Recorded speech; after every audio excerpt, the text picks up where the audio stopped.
The most important battle of the War of the Ring was perhaps neither the Battle of Helm's Deep nor the Battle of the Pelennor Fields. The most crucial confrontation took place on the Bridge of Khazad-dûm in Moria, between Gandalf and the Balrog. Although the Fellowship did not witness what happened after Gandalf fell, the battle between these two Maiar lasted a long time. So what happened when they fell from the bridge into the abyss? Hello everyone and welcome to Middle-earth Tales. I am Murat. For over 7 years, I have been a dedicated Middle-earth creator on my primary Turkish channel. English is not my native language and I have strong accent, but I am deeply in love with Tolkien Legendarium. To reach the world, I am letting an AI clone of my own voice handle the speaking from here on, mostly for the sake of your ears. But please remember, every script written and edited by me, not by AI. Let's go. On January 15th, 3019, the Fellowship of the Ring was attacked by orcs at Balin's tomb in the mines of Moria, fleeing toward the Bridge of Khazad-dûm. Moria had been abandoned by the dwarves for just over 1,000 years. In 1980, the awakening of a Balrog turned it into a haven for orcs, and its name became synonymous with calamity. Moria is undoubtedly the greatest work of the dwarves in Middle-earth. It spans roughly 40 miles from the West Gate to the East Gate. The dwarves dug and tunneled for miles underground, but beneath their tunnels lay others even they had never seen. The deepest chasm in Moria is the dark void over which the Bridge of Khazad-dûm spans. Gimli mentioned that no dwarf had ever measured its depth, but ultimately, even that chasm had a bottom. It was on this bridge on January 15th that Gandalf and an ancient Balrog faced each other. Gandalf was unaware that a Balrog was in the mines of Moria. Since its awakening, the Balrog had never departed the mines, not even during the Battle of Azanul-Bazar, which raged between the dwarves and orcs just outside the gates. It likely remained indifferent to whether the orcs within the mines survived or perished. Over the past 1,000 years, its name had become a legend, known as Durin's Bane. Gandalf first sensed its presence when he received a fierce counterspell in response to his magic in Balin's tomb. Even then, although Gandalf understood he was up against a formidable foe, he didn't know it was a Balrog. It was only when the Balrog revealed itself clearly that Gandalf realized he was facing a creature from ages past. He then instructed the others to cross the bridge while he stayed to confront the Balrog. In this video, I won't go into great detail about the encounter between Gandalf and the Balrog on the bridge, but it is necessary to explain some of the words Gandalf uttered during this moment. I am a servant of the secret fire, wielder of the flame of Anor. You cannot pass. The dark fire will not avail you, flame of Udun. Go back to the shadow. What is the meaning behind Gandalf's words here? Let's start from the beginning.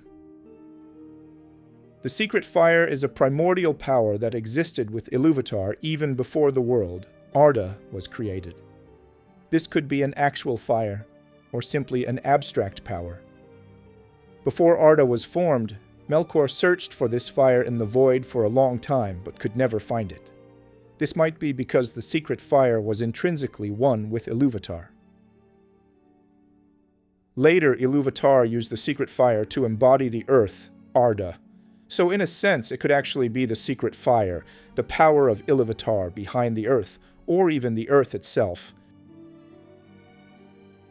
When Gandalf says, "I am a servant of the secret fire," he is declaring that he is a servant of Ilúvatar, highlighting his identity as an Ainu. From another perspective, he might also be declaring himself a representative of the earth. In the part where Gandalf says, "wielder of the flame of Anor," we naturally need to understand what Anor is. Anor is the name of the sun, and represents those who created it, the Valar. So this time, Gandalf is indicating that he is a servant of the Valar as well as Ilúvatar. On the other hand, Gandalf was wearing the Ring of Power known as Narya, the Ring of Fire, at that time. Therefore, Gandalf might also be referring to the ring.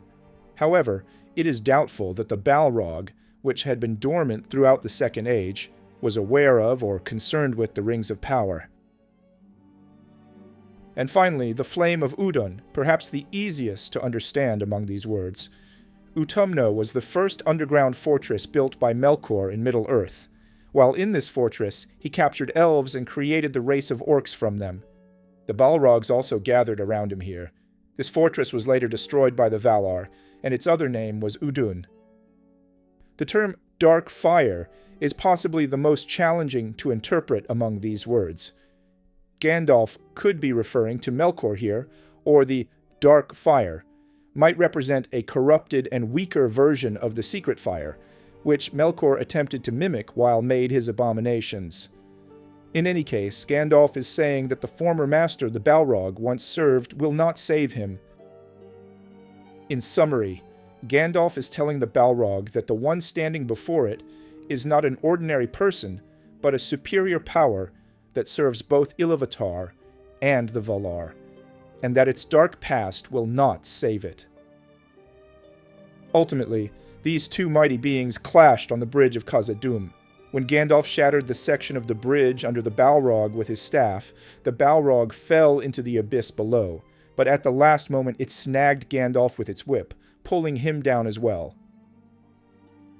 The chasm, which Gimli described as immeasurably deep, did have a bottom beyond the reach of light and knowledge, yet as the dwarf said, it was indeed immeasurably deep.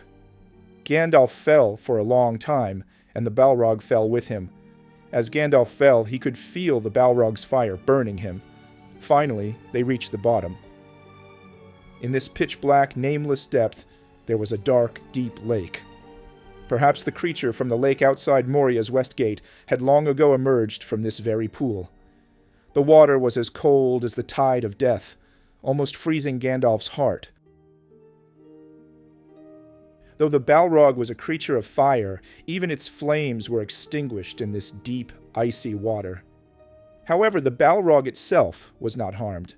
Its fire was gone, but it transformed into something akin to sludge, becoming a creature even stronger than serpents that kill by constriction. We can imagine that the Balrog's fire reacted with the mud in the water, covering the Balrog and altering its form. In this state, Gandalf and the Balrog continued their battle in a place where time held no meaning. The Balrog relentlessly attacked him, its sludge-covered arms constantly grasping at him, likely trying to choke him, while Gandalf ceaselessly struck back. Eventually, the Balrog must have realized it couldn't defeat its opponent in this form, and fled into the dark tunnels. These tunnels were not made by dwarves, but by nameless things that lived deep underground, unknown even to Sauron. But the Balrog knew these tunnels well.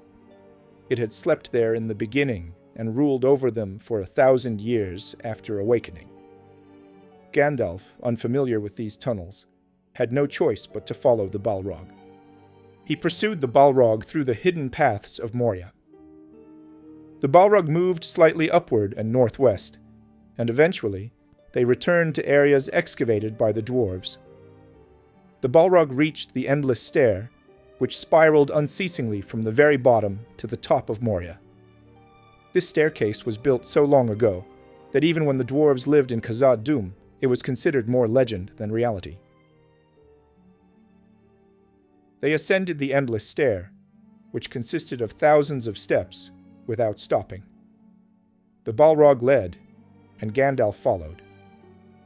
The stairs eventually led to the peak of Zirak-Zigil, one of the highest summits of the Misty Mountains. Here stood Durin's Tower, a half-ruined fortress with only a single wall and a window remaining. The Balrog leaped to the summit.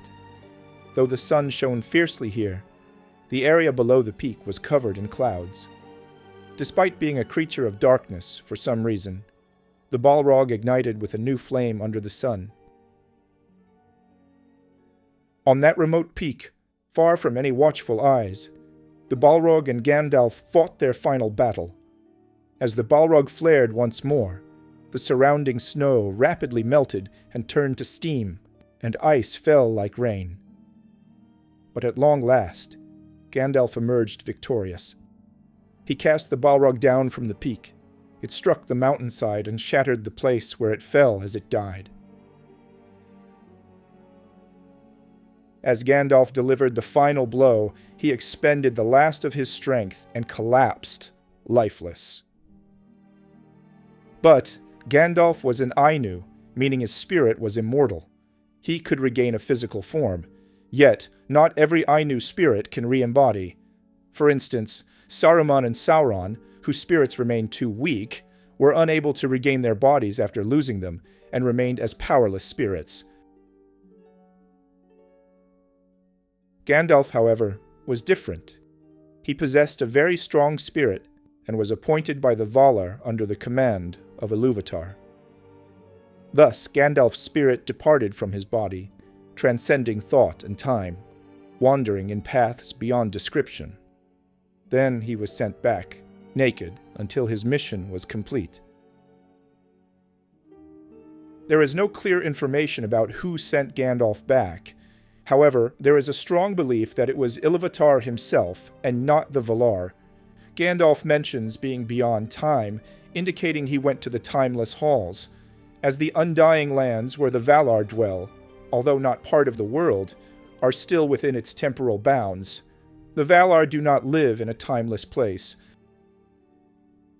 We know that some individuals, both elves and men, have returned after death in Middle-earth, but never in a matter of days. Furthermore, when Gandalf awoke where he had collapsed, he found himself naked, without any clothes. This suggests that it was more likely the work of Ilúvatar than the Valar. Gandalf lay naked on the mountain summit for a long time. The remains of the tower were shattered, and the ruined stairway had collapsed. He lay there alone with no place to escape, as day chased night, and each day felt like a lifetime.